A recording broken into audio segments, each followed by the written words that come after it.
Swimming pool ಹತ್ರ ಕುತ್ಕೊಂಡು ರಾಶಿಗೆ ರಿಷಾ ಅವ್ರಿಗೆ ಹೇಳ್ತೀರಿ ಒಂದು ಲವ್ ಆಂಗಲ್ ಸ್ಟಾರ್ಟ್ ಮಾಡ್ಬೋದಲ್ಲ, ನೀವು ಈ ಮನೇಲಿ ಹೇಳ್ತೀರಿ. ಯಾರ್ದೋ ಒಬ್ರು ಹೆಸರು ತಗೊಂತೀರಿ, ಅವಾಗ ರಿಷಾ ಅವ್ರು ಹೇಳ್ತಾರೆ ಅಂತಾರೆ ಅವ್ರ ಹೆಸರು ತಗೊಳಕ್. ಏನ್ರಿ ರಿಷಾ, ಒಬ್ಬ ಹುಡುಗನ್ ಮಾತು ಒಬ್ಬ ಹುಡುಗನ್ ಹೆಸರು ತಗೊಳಕ್ ವಾಂತಿ ಮಾಡಂಗ್ ಮಾಡ್ತೀರಲ್ಲ ಸರ್. ಇಲ್ಲ ವಾಂತಿ ಮಾಡಂಗ್ ಮಾಡ್ತೀರಲ್ಲ ಸರ್, ಅದು ಫನ್ ವೇಲ್ ಬಟ್ ಫನ್ ಸರ್ ಹಾಗಲ್ಲ ಫನ್. ಸರ್, ಅದು ಒಬ್ಬ ಹುಡುಗನ ಹೆಸರು ತಗೊಳಕ್ ವಾಂತಿ ಮಾಡಂಗ್ ಮಾಡಿದ್ರೆ ಫನ್. ಅವ್ರು ಯಾರ್ದು ಅಪ್ಪ ಅಮ್ಮಂಗ್ ಬಿಟ್ಟಾರ್ರಿ.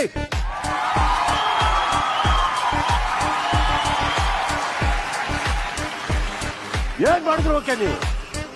ಗಾಡ್ ಡ್ಯಾಮ್ ಸೊಸೈಟಿ ಹೆಣ್ಣು ಮಕ್ಕಳಿಗೆ ಹೆಂಗಸರಿಗೆ ಸಿಕ್ಕಾಪಟ್ಟೆ ಗೌರವ ಕೊಡುತ್ತೆ ರಿಷಾ ಅವರೇ. ಹಾಗಂತ ಗಂಡಸರೆಲ್ಲರೂ ಯಾರೋ ಡಬ್ಬ ನನ್ನ ಮಕ್ಕಳಲ್ಲ.